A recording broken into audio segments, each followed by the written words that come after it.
All right, Shalom. First, I want to give all praises, honor, and glory to Yahweh, Ba'ashem Yahushai, Ba'ashem Rachakodash. Double honors to the apostles of Great Millstone, and peace and blessings to the elect. Now this is an article that I came across, right, in which the first precept that popped into my mind was Revelation 2:10. Okay, but this article goes into the basically torture camps and CIA black sites. Okay, so which is basically like a form of a concentration camp.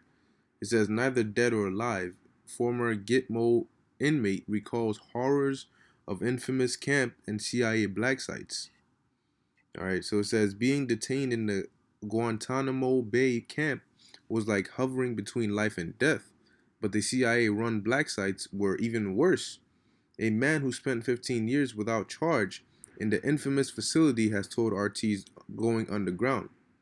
Mansour Adayfi from Yemen, who was confirmed in the U.S.'s most notorious detention camp between 2002 and 2016, is still tormented by the traumatic experience he had there. Detained because of alleged ties he had to Al Qaeda, he was eventually released without charge. But it's gonna go into how bad it was before he was released. Salakia, give me 1 second.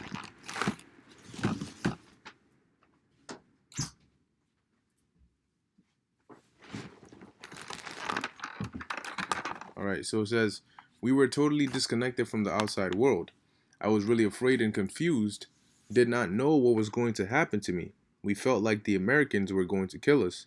He told the show's host, Afshin Ratansi, adding that living there was like hell, really. The interrogators applied some torture techniques to interrogate detainees and openly threatened the inmates with death, claiming that the world would not even know about their demise. And really, this is what Esau wants to do to us. All right, that's what they want to do to us, which the scriptures do say. All right, let me pull that up real quick. All right, some of us might have to suffer this fate, and you know what I mean. It is what it is. All right. It says, fear none of those things which thou shalt suffer. So the Lord already told us, don't fear it. Behold, the devil shall cast some of you into prison. All right, it ain't gonna be no just regular prison. It says that ye may be tried, and ye shall have tribulation, meaning trouble, 10 days. Be thou faithful unto death, and I will give thee a crown of life. So now, 10 days now, it might not necessarily be it's like you're literally 10 days. It could be any amount of time. All right, but it says, be thou faithful unto death, meaning you remain faithful to Yahweh Ba'ashem Yahushua unto death.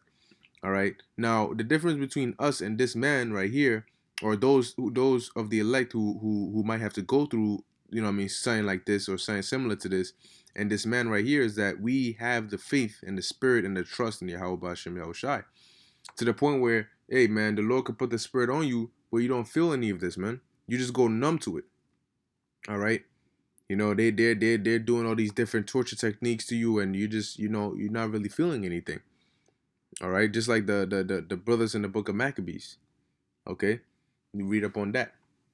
So it says, the interrogators applied some torture techniques to interrogate detainees and openly threatened the inmates with death, claiming also that the world would not even know about their demise. This now, if they were to do this to us, it would be to no avail, because those that are the elect, man, this is gonna be in their minds. Be thou faithful unto death. So if we have to die, so be it. You know what I mean? We gonna tell you, look, man, just get it over with. All right, just get it over with, man. You know what I mean? I'm trying to get that crown of life. And it says what? It says the world would not even know about their demise. We're not worried about the world, man. We worried about Yahweh Ba'ashem Yahushai. Okay, so these devils, their little mind games that they play, and the physical torture and all that, man. Look, the spirit is above the flesh. All right, and we have something that they don't. Okay, so this is all gonna be to naught, man. This is all gonna be to naught. So for brothers, man, look, don't fear torture or being caught in a concentration camp or whatever may happen. Look, if it's a part of our lot to go through something like this, man, then so be it. The Lord will put the spirit on you to go through it, because what? if the Lord's Spirit is not on you, then you're gonna go. You know, what I mean, you're gonna feel all that pain and give in and do all sorts of things. But if the Spirit is on you, man, you're gonna go through it like it's nothing. If you have to go through that, you know. So it says they said they were going to kill us and throw us into the sea. They said the world does not know about you being brought here. That's fine. All right, that's fine. That's only a confirmation of our seat in the kingdom, all right, or our chariot spot. So it says some detainees could not stand physical and mental torture and eventually succumbed to insanity.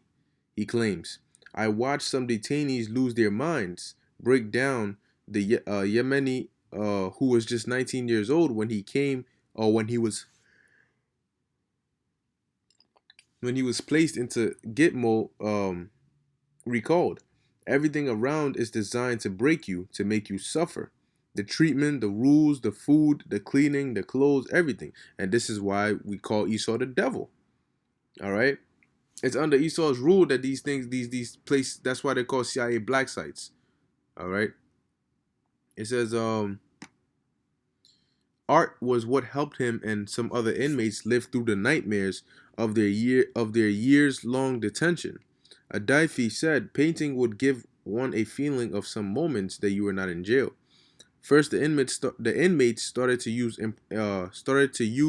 improvised materials like toilet paper or styrofoam cups for drawing. However, the guards would punish us if they found anything. It was not until 2010 where we had a class after a hunger strike. After U.S. President Barack Obama came to office, they made some changes in Guantanamo. We asked for art, and it helped us survive, the man said. Adaifi was one of those inmates whose works were then exhibited in New York as part of an ode to the sea. Art from Guantanamo Bay show which received widespread coverage in the Western media. It says no limitation to what they can do to us. Now this is something that creates fear in you know in the average person's heart, man. But like Paul said, okay,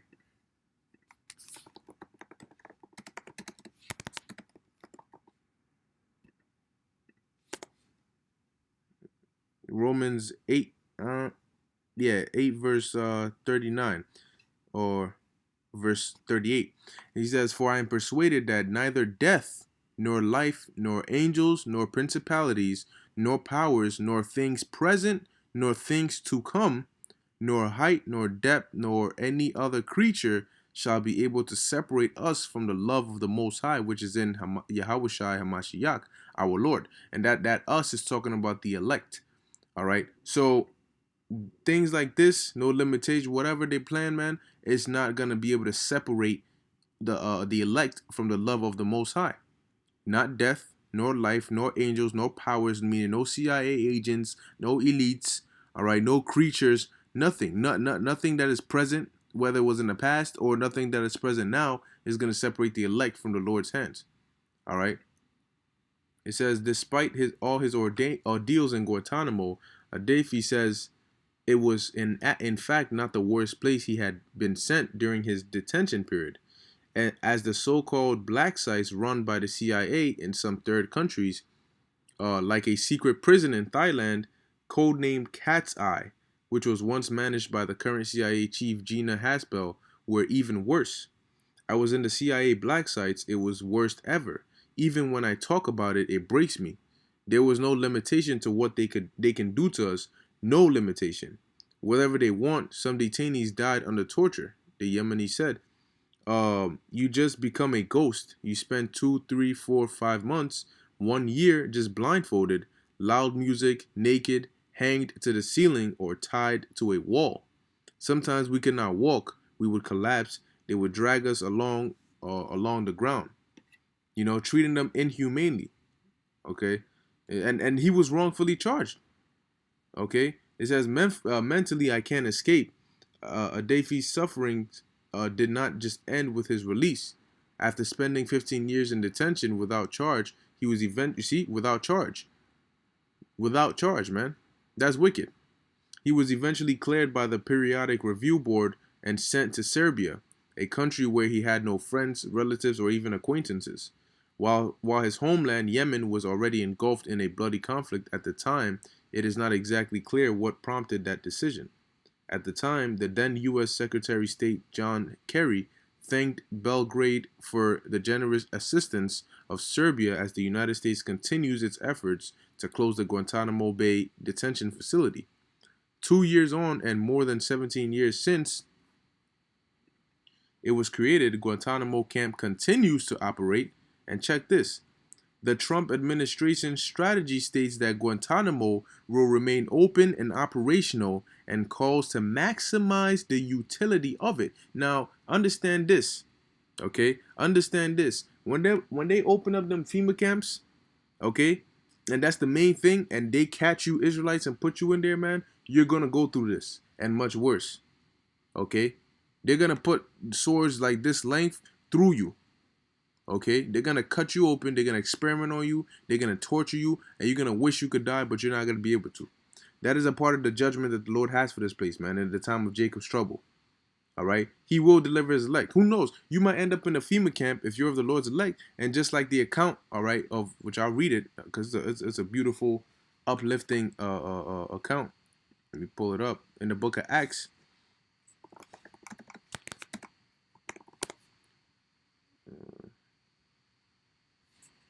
You know, Peter basically was arrested, but the Lord sent an angel to deliver him. Okay, so I'll just finish reading this while that loads up. It says, as for Daffy, he says he's been left to face the horrors of his past all alone. I am still in Guantanamo. I am still there mentally because I live in a society where I have no friends, no family, no program that helps me with rehabilitation and reintegration,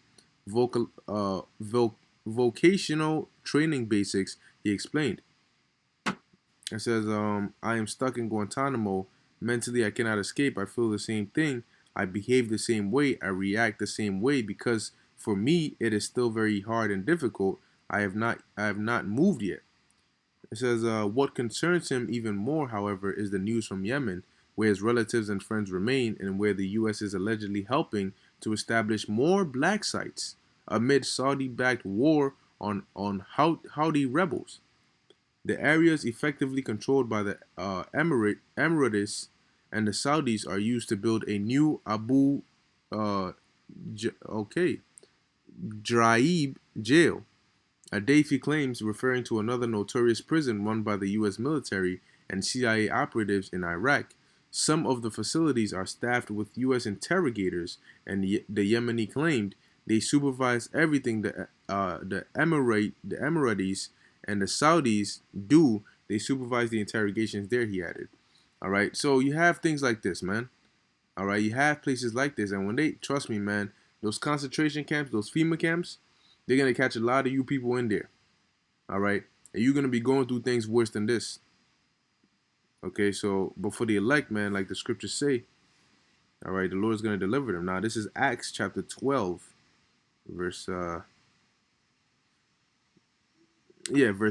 It says, Peter, therefore, was kept in prison, but prayer was made without ceasing of the church unto the Most High for him. See, so this is the difference between somebody who's of the elect and somebody who's not, all right, or might not be, okay?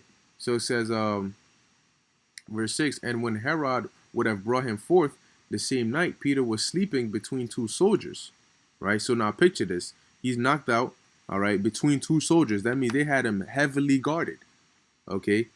Bound with two chains, and the keepers before the door kept the prison, okay?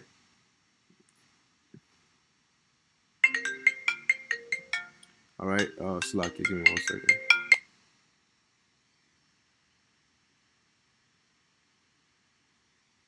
All right, so it says, and behold, the angels of the Lord came upon him, or the angel, Salakia. So now Peter's chained up.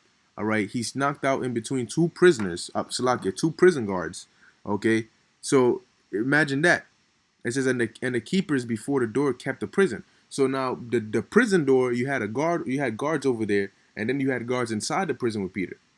All right, so it says, and behold, the angel of the Lord came upon him, and a light shined in the prison. All right, because the angels are hey man, the angels are beautiful, man. They're angelic. All right. So it says, and he smote Peter on the side and raised him up. All right. So imagine that, man, because the angels, man, they're rough. All right. And then best believe they're not no little naked babies, man. All right. So he gave Peter he smote him, all right, on the side and raised him up, saying, "Arise up quickly," and his chains fell off from his hands. All right. So he woke him up and picked him up. All right. And the angel said unto him, Gird thyself and bind on thy sandals. And so he did. Because when you sleep, obviously just like you're not gonna sleep with your shoes on and everything, you know. But that's why the angel was telling him, basically, get ready, put your stuff on, and because we gotta go. It says, and so he did, and he saith unto him, Cast thy garment about thee and follow me. And he went out and followed him, and wist not that it was true which was done by the angel, but thought he saw a vision. Because imagine you're asleep. I mean, imagine you being in Peter's mindset. You literally just woke up and you wake up to an angel, all right, who's telling you, yo, get your stuff on, let's go. And it's like it's all in the moment. You know what I mean? So your mind is on some, whoa, wait, what's going like just go with it. You know? So it says, um when they were past the first and second ward, they came onto the iron gate that leadeth into the city. All right. So now check that. How the hell they get past the first and second ward? You know, because it was what divine intervention right there. You know, where the Lord had the angel some way somehow. Hey, I don't know if they phased through the walls, if they went invisible, so the guards couldn't see them, because it says they were keepers. All right, at the gate. You know, so some way somehow the Lord delivered them. All right, through the past the first and second ward. Now they had heavy security, because they wanted to make sure that Peter was kept in there, because he was the head apostle. All right, it says they came onto the iron gate that leadeth into the city, which opened to them of his own accord, and they went out. So the door just opened. Okay, right when they got there, the door just opened. How's that? It says, and passed on through one street, and forthwith the angel departed from him. So the angel got him out of prison, guided him out safely. You know what I mean? Got him outside the prison, and then poof. You know what I mean? He went about his way, because the Lord sent that angel to do that, to deliver. Okay, to deliver Peter from that situation. Now, reading accounts like this, the scriptures tell us. Okay, Romans 15, verse 4. For whatsoever things were written aforetime, meaning before in the past, were written for our learning. All right. So we read these experiences and we learn and we understand the Lord did things like this, that we through patience and comfort of the scriptures might have hope. So now we understand that when things are not going good, when our hell's breaking loose, when whatever the situation is, we know we have certain scenarios that we can play in our head to strengthen us and to comfort us. All right. Things like this right here. All right. Like the angel basically delivering Peter from the prison. You know what I mean? Or the angels bringing food to Elijah. All right. Or the Lord having ravens bring food to Elijah. You know, all these different accounts. The three brothers that were thrown in the fire when the Lord had it to where they didn't burn. Okay. These are all written for our learning to comfort us. That's why the Lord said, fear none of those things which thou shalt suffer. Okay. The Lord got our backs, man. Don't forget that. We are the Lord's children. He's not going to put you through something. Why would the Lord put you through 15 hours of torture, knowing damn well that you have the faith and you're of his elect? Now, he could do that, but, you know what I mean? You got to really think about it. That's our Father, you know? And like he said, he's going to take care of us and protect us, you know? So if we got to go out, man, if you got to die, man, look, man, just go with it. Just have faith that whatever situation you're put in, the Most High put you there for a reason, and he's going to deliver you. So I ended on this verse 11. And when Peter was come to himself, he said, now I know of a surety that the Lord hath sent his angel, and hath delivered me out of the hand of Herod, and from all the expectation of the people of the Jews. See? Because usually it happens like that when you're in a state of unawareness, when you're not expecting it, that's when the Lord, boom. You know what I mean? He comes in with something you know what I mean, miraculous and spectacular. And after it's all done, you actually process it like, oh shoot, I just saw an angel, I just saw this, or this just happened. Then you sit back and really analyze it, and you're like, yo, that was all ordained through the Spirit to happen that way, not for your destruction. Which I just ended with this.